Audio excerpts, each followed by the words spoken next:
Hi, it's Chantal from the library. I'm bringing you along today as I start planting out my garden. This is the time of the year that I like putting plants out.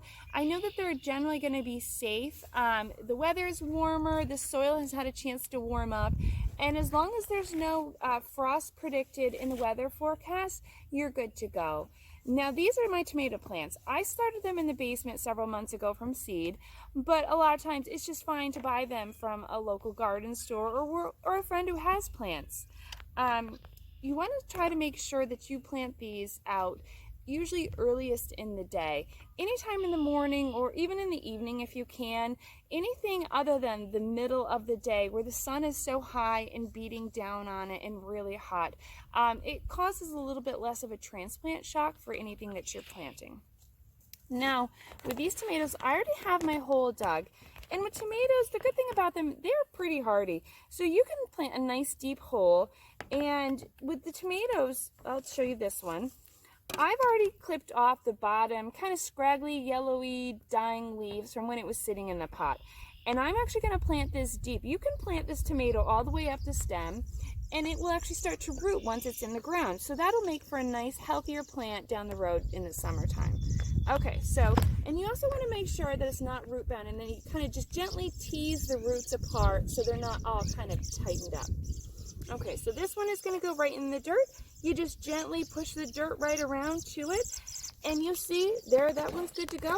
You see that I have the tomato cage right next to it. One thing I've learned the hard way, you don't plant the tomato and then put the cage on top of it. If you're using a trellis or a cage or any kind of system to hold it up and support it, which I do highly recommend, make sure you get that in place first. Again, I've learned the hard way. It's no fun to try to plant something and then stick a cage down on top of it. So that's it for tomatoes. Happy planting. Okay, the next thing out for planting is peppers. I've got this little jalapeno pepper plant here. One thing that my family absolutely loves from the vegetable garden is probably their favorite thing is peppers. They will just go right into the garden, my kids will, and they will just start eating the peppers right off the plant. We'll eat them fresh, just sliced up and chopped up in the evenings, or just throw them on the grill. Peppers are actually pretty easy to get growing, but sometimes it helps to know this little trick. They're a bit finicky, and especially here in New York, where sometimes you can still get some cooler weather than, say, down south, and even cooler evenings. Peppers like it warm, but not too warm. So one way of getting a great crop is having black plastic or black landscaping fabric put down on the soil first before you plant it. Now I already have these with the holes already pre-cut out. That's a little bit of labor, but you can keep reusing this year after year to make it a little bit more eco-friendly. You don't have to dispose of it. Now what I do is I make sure that I dig a hole in the soil right where that hole goes, the hole in the fabric. And then I just, take with the same thing with the tomato. You just take the pepper out of the pot. You want to make sure it's not too root bound and kind of spread the roots out a little bit. And then you just, it's a little tricky, but totally worthwhile. You make sure that under the fabric, you get it all kind of covered up. Make sure the soil is covering the plant. This is a great trick. Like I said, this black plastic, I've grown without and I've grown with. And when I use the landscape fabric and when I use the black plastic, the peppers stay nice and warm and the temperature that they're supposed to. So every year we end up getting more than we can even eat. Happy planting. No home garden is complete without some herbs in it. So next I'm going to be planting some parsley, and then I have two kinds of basil that are going in. This is the Genovese basil. This is the traditional basil that people think of when they think of basil. It's the big green bushy plant. You can make pesto with it and chop it up on, tomato and mozzarella salad during the summer. This is a beautiful purple basil. It will grow and have such dark, gorgeous purple color.